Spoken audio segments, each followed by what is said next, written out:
Kiss evolves, Spotify downsizes, and even thieves don't want Android phones. This is MacVoices. This edition of MacVoices is supported by our MacVoices holiday gift guides.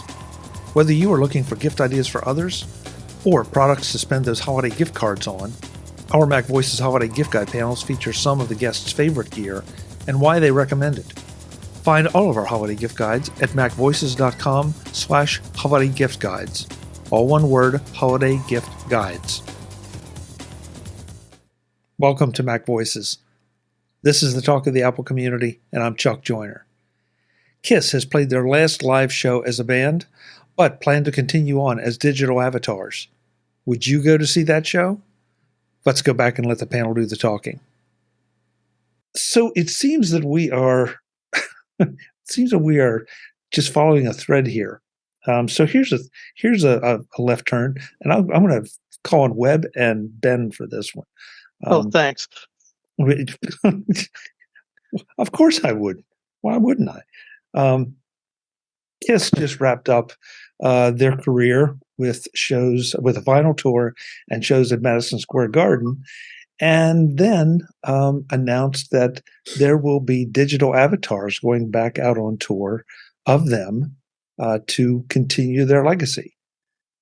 So speaking of, taking your DNA and not sharing it or sharing it, Kiss is grabbing a hold of it and moving forward, just like ABBA did, with recreating some of their presences from years gone by. I mean, is this the way of digital immortality in some fashion? Okay, so it's Kiss. And so if you're a Kiss fan, great. And if you're not, that's fine too. But the concept, I think, is really interesting. Does anybody else find this intriguing? Would anybody go to see this?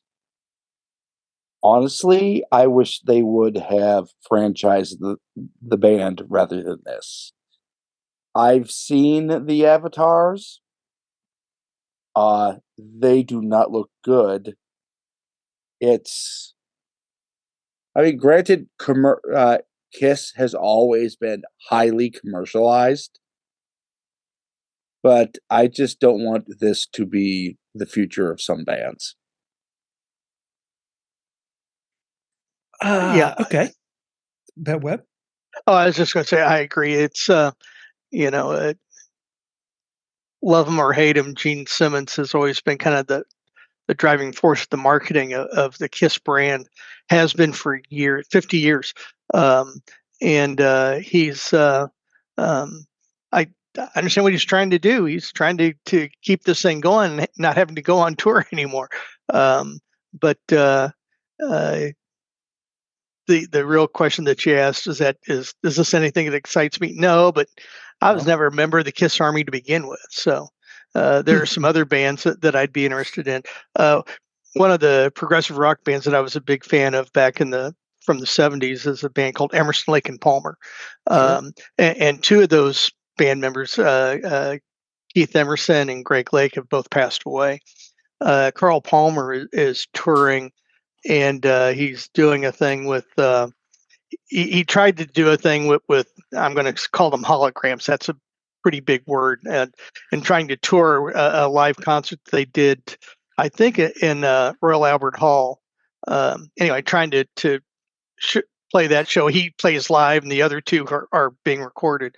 That's just another extreme of, it's not quite the avatar base like this is, but I could see it for some bands, some people that I'm a big fan of. Yeah, I would love to go see this, but this one, I'll pass.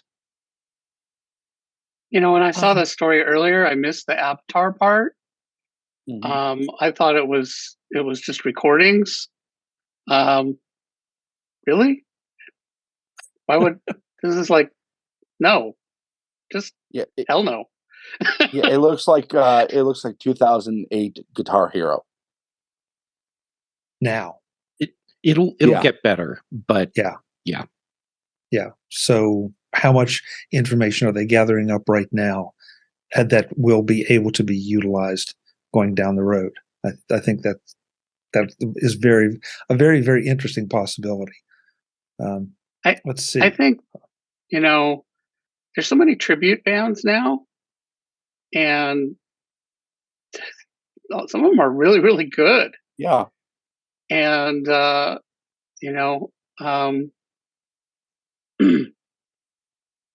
Webb, and you mentioned progressive bands. I forgot about that. I had heard about Carl's tour, but I was thinking of Genesis, and I've gone to see Musical Box, which is a Genesis tribute band, several times, and fantastic. Yeah. I think it's really interesting to see, this stuff being kept alive over generations, and people in the crowd that weren't even born. I remember, my father was a classical violinist, soloist, and so my mom was kind of a classical music snob, and she was like, Mozart and Beethoven have stood the test of time. This is something she would say, like in the 70s. It's 200 years later, people are still doing that, but 200 years from now, nobody's going to have heard of the Beatles. Well, I thought maybe she was right at the time, but clearly not. And now I kind of think like, classical music orchestras. You know what they are? Cover bands. They are cover bands. Yep. Mm-hmm. Yep. There's a lot of stuff that I think they will be playing 200 years from now and continuing to make fresh. So I don't think. Oh yeah, Jeff, I didn't even see your comment about cover bands. Just saw it now. So yeah, I don't think avatars. People are they're going to just look for new people, and it might be the old music redone with new people, but I don't think it's going to be computerized. I don't blame them for trying.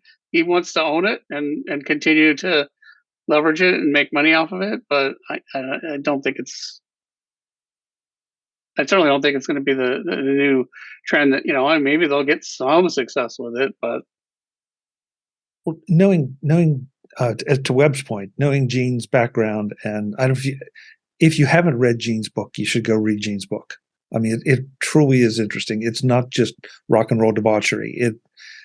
Gene is really intelligent, really focused, and very driven.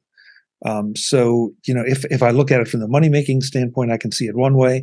If I can just look at it from preserving the legacy of what they are and maybe potentially making it even more outrageous in new areas.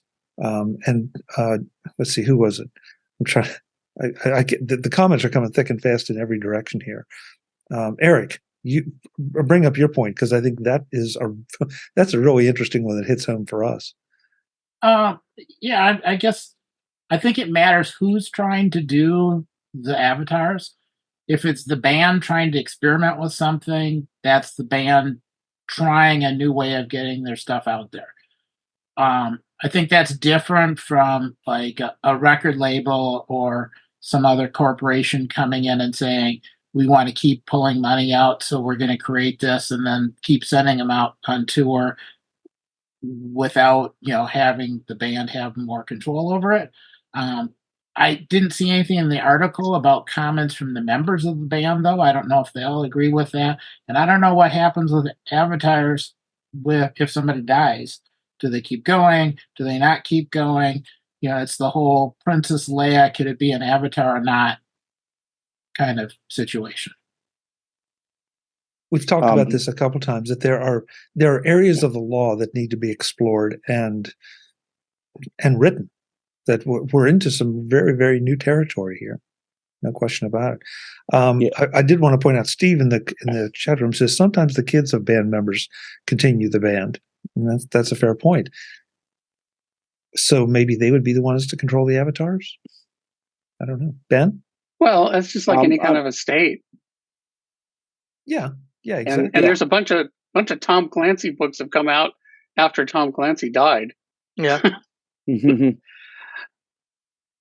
But there's all kinds of, another progressive rock thing is John Anderson of Yes just recently toured with a tribute band, the Band Geeks, and so that was pretty interesting. Like, they had been playing Yes songs in their basement, and then they wind up going on tour with John Anderson.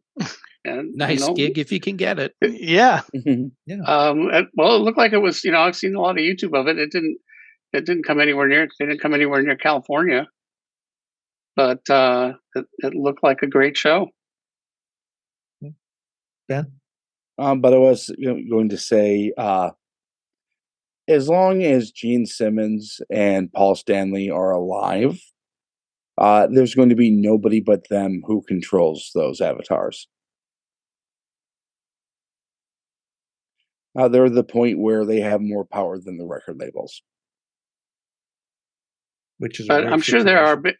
Yeah, I was going to say, I'm sure there are plenty of bands where that's not true. Mm-hmm. Yeah.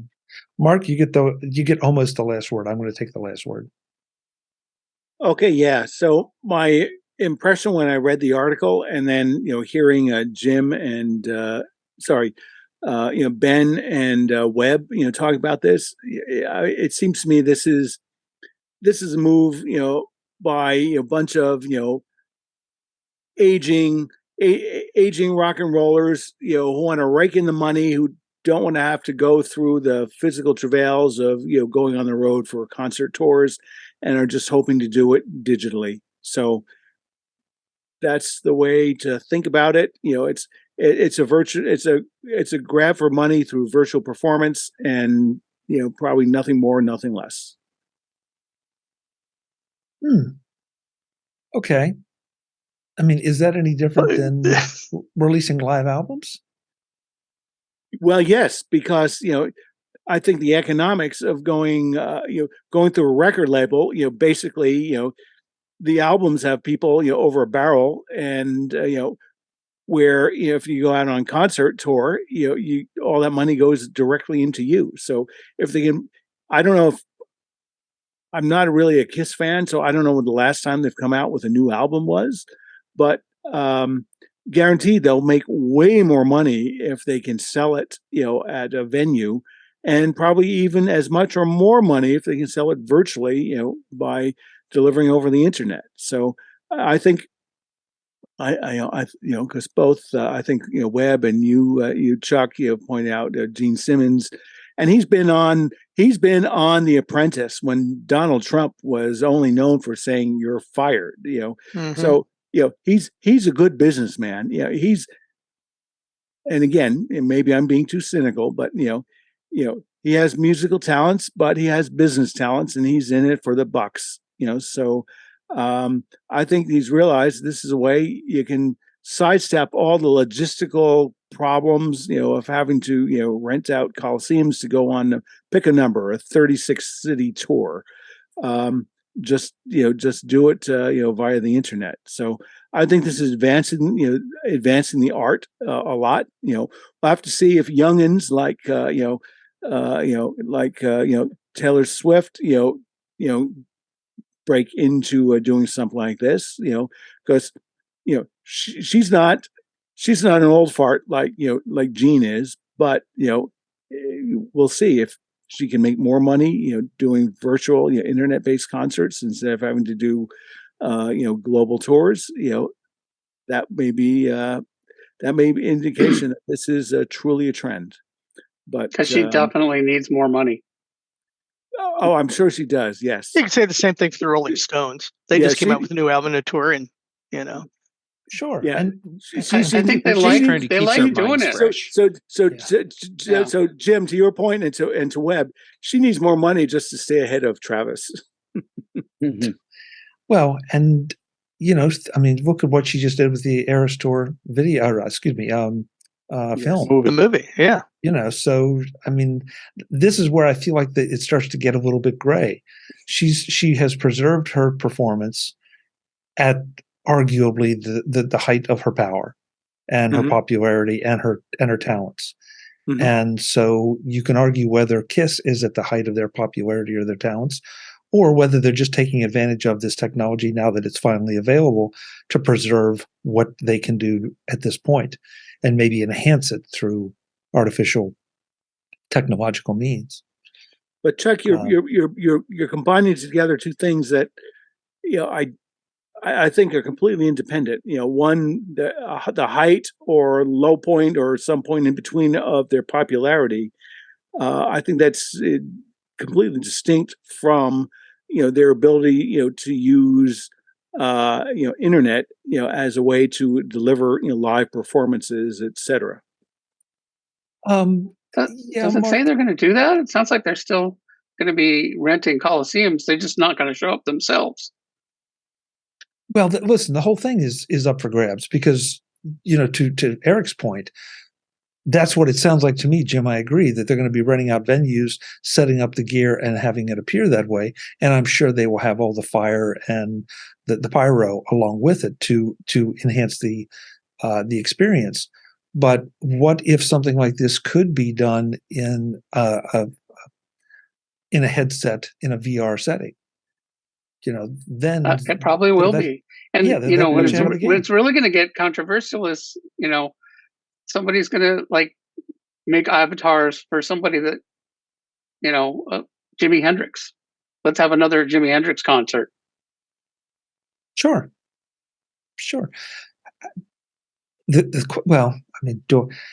Oh man, I hate to invoke this name because I can get a lot of hate mail. But look at Elvis. I mean, you have Elvis. You have Elvis impersonators out there of every quality. Claus, here comes Santa Claus, walking down. Don't do that. That was sort of the start of that and Beatlemania was sort of the start of the tribute band thing. Yeah. But it feels to me like that's really gone mainstream, where that used to be like a novelty. Tribute bands used to be sort of a novelty, act thing. And now not so much anymore, I don't think. Yeah. So I said I was going to take the last word, and I will. Web, ELP was played one of my homecoming concerts in college. What? And mine too. And they were phenomenal. They were phenomenal. But, I just want to say one thing, and this is not my idea. Eric posted it a few minutes ago on the private chat, but I did want to bring it up, is that as we go through this whole avatar discussion, we're looking at it through this common lens of video and TV. And I think maybe if the Apple Vision headset takes off like Apple hopes it will, it could have a whole new meaning for some of these new ways to view content. It's Eric's concept. I stole it from him, but I thought it was an interesting point. Yeah, no, I agree. I agree. And so are we seeing the birth of a new, maybe not new form of entertainment, but a new delivery, not even delivery, but I don't know. I don't even know what to call it. But it's a great question. Only time will tell. Yeah. Well, the article says it's the same technology that was used for this ABBA thing, and I remember hearing about that at the time, but I haven't gotten the impression that was like a must see viral, huge. I mean, I don't know that it was a flop either, but I certainly didn't see it all over the place. Like, wow, this is fantastic! You got to go see this ABBA thing. The last article I read, Jim, and somebody can Google it, but they picked up quite a bit of money from that. I'm not saying they didn't pick up money, but that it doesn't feel like it generated a new this is the future of music. Is what I'm saying. I mean, this could make things can make a bunch of money, and that doesn't mean they're really changing the direction of the industry. Yeah. I don't know. I think it's intriguing, and I really appreciate the back and forth here because I think these are things that need to be talked about, thought about, especially from the legal standpoint of what do you want. Two more things. One's a short one, but this one I do this one just for Mark. Spotify is laying off or has laid off another 1,500 employees. Yeah. Mark? Oh, Go for it. Just for me. Yeah, I think I learned about that, was it this morning or yesterday morning, and I posted it into our Slack channel. And it seems like they're really now on this kick of everything they're trying to grow and conquer the audio world is not working, so they need to downsize and whittle themselves into profitability. So, to me, I suppose the third layoff this year, to me, that was not the news. It was the size of the layoff. That was, I think, was 17%, if I recall the headline correctly. So, so they're out there. And then, just another thing, there's been ongoing commentary, here and off in other discussions is, obviously, Spotify, stock price jumped, at the news of, layoffs and, profitability, so it jumped at that. But again, I think they're lying in public sight when they talk about, their paid subscribers, because they define and they tell you that, if you sign up for a paid subscriber plan, they equate that to 6 members. Well, in the US, the average house size is like 2.4 people. So there's like 2.6 people that are overreported, if you're trying to think of members or listeners as human beings that, walk on 2 legs. And I haven't done the demographics, around, other countries, but I'm just continually stunned, about the positive reception that they have on Wall Street, because the majority of their users are free users and they make almost no money, off of those. The paying users actually carry the boat, but until last quarter, they've never made a profit. Last quarter they had a slim one.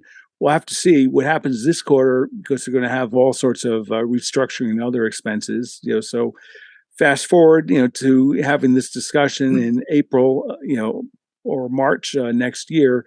Do they actually get themselves to a position to actually be delivering a profit, or not? I can't make a prediction. All I can say is that they have very misleading reporting policies, but they document them for people who are paying attention, which is probably not many people. The only reason I learned this was a show Chuck had back in, I don't know, 18 or 19, about Apple and streaming music. So I really dug into look at Spotify and Netflix and a financial company called Green Dot at that time. And this is things I've just observed and watched ever since then. So I think it's good for Spotify shareholders if that company can finally become profitable, but only time will tell. And it's a changing world. We'll have to see what's going on, because how many people really care about audio streaming versus video streaming. The one thing I found interesting about this is that for a while, Spotify seemed to be spending wildly to try to make themselves profitable. Now they seem to be cutting drastically to try to make themselves profitable, because the things they were spending the money on didn't work out or didn't bring them the profitability they were looking for. So now all of a sudden it's okay. So we're gonna do the other thing. We're just going to start cutting. And at what point do they start cutting out healthy flesh and start cutting down to the bone? And will they be able to continue to deliver things they've promised, things they've tried, even their basic service? I don't know. I don't know enough about Spotify, and I'm not a Spotify user. So in some ways, I don't care. But I think the whole thing is it's an interesting business case. Yeah. And sorry, go on. That's one of my concerns about current trends in stock speculation. there's a lot of things that are being done with short-term, quarter-to-quarter gains in mind instead of long-term profitability of the company. If cutting out people who may be needed or not needed will give a stock spike, they'll do that. But I mean, as we saw with Warner Brothers Discovery of late, stuff that looks good one quarter might have to pay the pauper a little bit down the road. That's a good point, and I think the trouble with Spotify is, and again, I think this is the reason why so many there may be so much positive speculation on it. Is they're thinking, oh well, this is to audio like Netflix is to video, but the reality is that Netflix for a long time they seem to be on this treadmill of having to invest in all sorts of content in order to keep subscribers and expand subscribers and but Spotify they have not been able to have any really successes in any of the 2 or 3 podcast companies that they've acquired. So they haven't been as successful as Netflix has. So, thinking, oh, well, Spotify is to audio like Netflix is to video. I think, it's a failed SAT comparison. They haven't been able to, actually do it. Yeah. And, just the content streaming business itself, does not seem, really particularly, profitable. So again, I think the open question on Netflix is, do they really need to be spending $16 to $20 billion a year on new content? Could they ratchet it down to pick a number, 15, 12, 10, 8, and drop tremendous profits to the bottom line?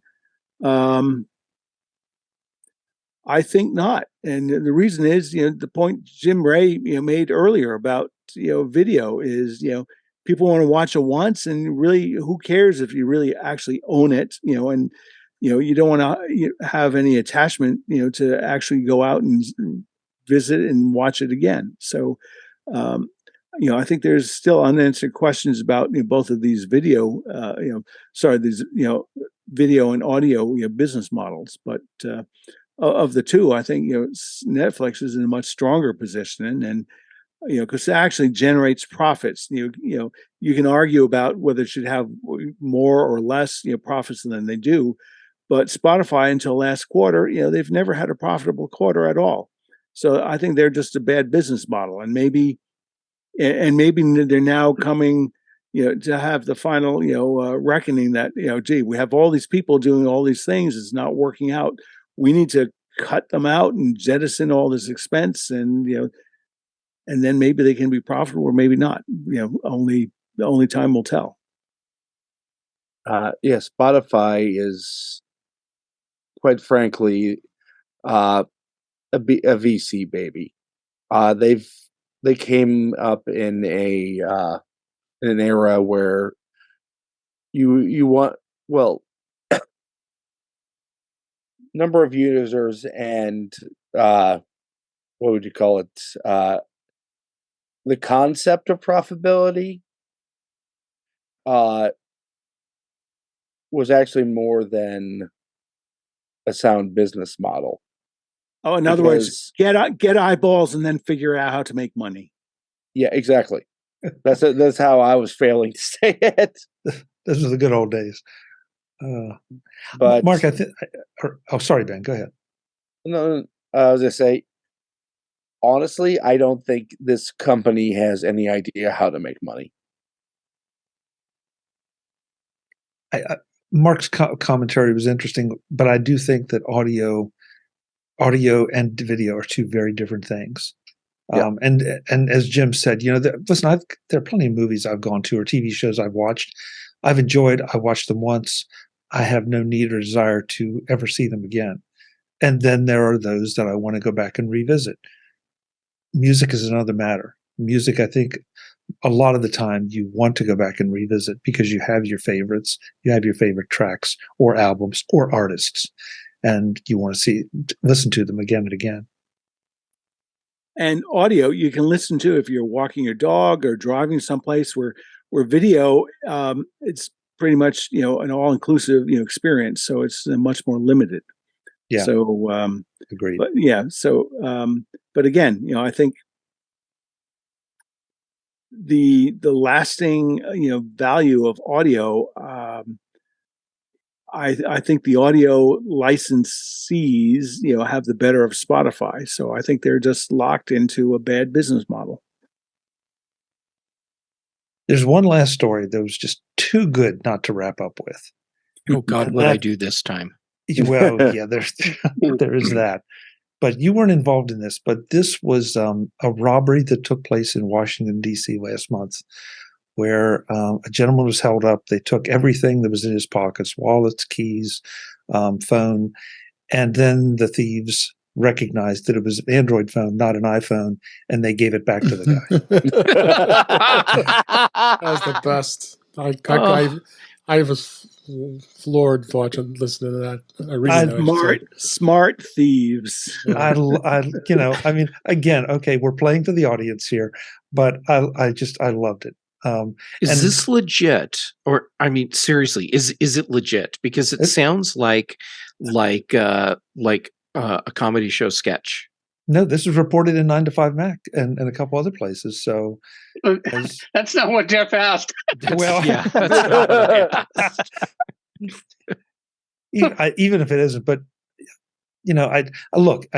apparently the man and his wife were not traumatized, maybe, but extremely upset over being robbed, and as well you would expect.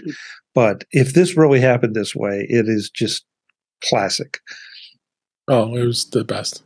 Yes, and next week we'll try to get the thieves on here on MacVoices Live to tell us about it.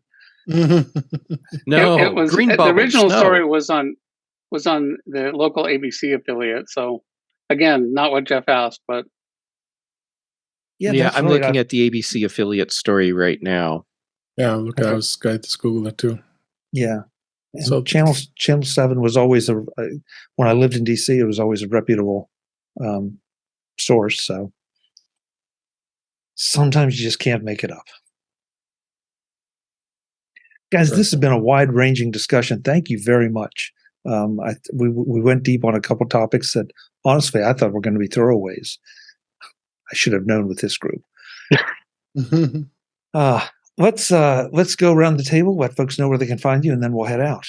And I'm going to switch it around since Web Bixby got here late. I'm going to give him top billing on the way out. Web, thanks for making it. Really appreciate it as a fellow ELP fan. Where can folks find you? Thank you, Chuck. It's good to be here. And sorry I was late. They kept me back at the salt mine a little bit longer tonight than I expected. So you can catch me at all the socials, and wherever you go, you're going to find me at Web Bixby, WEBBIXBY. So great. Thank you, Web. And Mark your favorite Fuccio. record store. Yeah. Amen. Mark Fuccio, where can folks connect with you?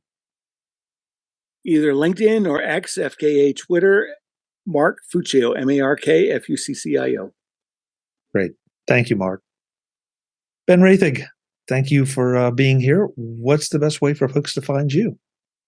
Well, Chuck, you can find me at Ben Roethig on Twitter or any other social media at this point. Not as much that one anymore. Roethig.tech for my writings. On Thursdays, you can find me on In Touch with iOS with Mr. Dave Ginsburg. On Thursday and Friday, you can also find me on the Big and Mac shows on the British Tech Network with Mr. Jeff Gamet. Thank you, Ben. Speaking of Jeff Gamet, where can folks connect with you? Well, Chuck Joyner. They can connect with me on social media. Gamet on all the various platforms, Mastodon, Instagram, and Threads. That's where I'm active right now. Then for shows, much to my surprise, I still get to come on here with you. So thank you for that, Chuck. Then Dave Ginsburg, also an incredibly patient man, lets me on In Touch with iOS on Thursdays. And excuse me, and has been noted for the British Tech Network Thursdays and Fridays. I am long-term interim hosting The Big Show and The Mac Show. And then Brian Chaffin and I do The Context Machine. Thank you, Jeff. Good to see you as always. It's always a blast. Thanks. The man who's out looking for holes in trees, Mr. Eric Bolden. Oh, you can find me out in the woods or on Mastodon at EA Bolden, at techhub.social or mas.tl. Great. Thank you, Eric. Good to have you. Jim Ray, thank you for being here. Almost live from the Apple campus, sort of live. Well, you're live and the Apple campus is not. Where can folks find you? You can find me on Mastodon at ProViewJim, at techhub.social. Web, I hope you get over whatever illness you have that causes you to agree with me all the time. Also, I hope that recedes quickly. Also, I had a brief chat on Slack with Frank earlier, and he said to say hello to everybody and that we should have a good show. So, great. Thank you. Awesome. He was right. And Frank, if you're listening, we love you. We miss you. Hope you're doing okay. Last but absolutely not least, Mr. David Ginsburg, back where we started. Dave, good to have you. Where can folks connect with you? Thanks for having me, Chuck. As always, you can find me at In Touch with iOS at intouchwithios.com. My YouTube channel is youtube.com/intouchwithios. I am on Mastodon at DaveG65 at mastodon.cloud. I'm on the Mac Show on Fridays, and you can just find me. Just find him. Just go do it. Just go find him. Yeah. What you're going to do with him after you find him, I have no idea. But so. Folks, this is Mac Voices Live. I'm Chuck Joyner. Tuesday nights, 8 p.m. Eastern, 5 p.m. Pacific is where you'll find us doing this on youtube.com/MacVoicesTV. And if you can't make it because you're in the wrong time zone, you can pick up these eventually in the Mac Voices feed. As always, thanks for watching. Visit MacVoices.com for show notes and to connect with Chuck on social media. Get involved in our Facebook group or like our Facebook page, and get more out of your Apple tech with Mac Voices Magazine, free on Flipboard and on the web. And if you find value in it all, consider supporting us through either our Patreon campaign at patreon.com/MacVoices or making a one-time donation via the PayPal link on our front page and in the show notes of each episode. You will join these fine people who help bring you Mac Voices each month. Advertising handled by Backbeat Media at backbeatmedia.com. Bandwidth provided by CashFly at cashfly.com.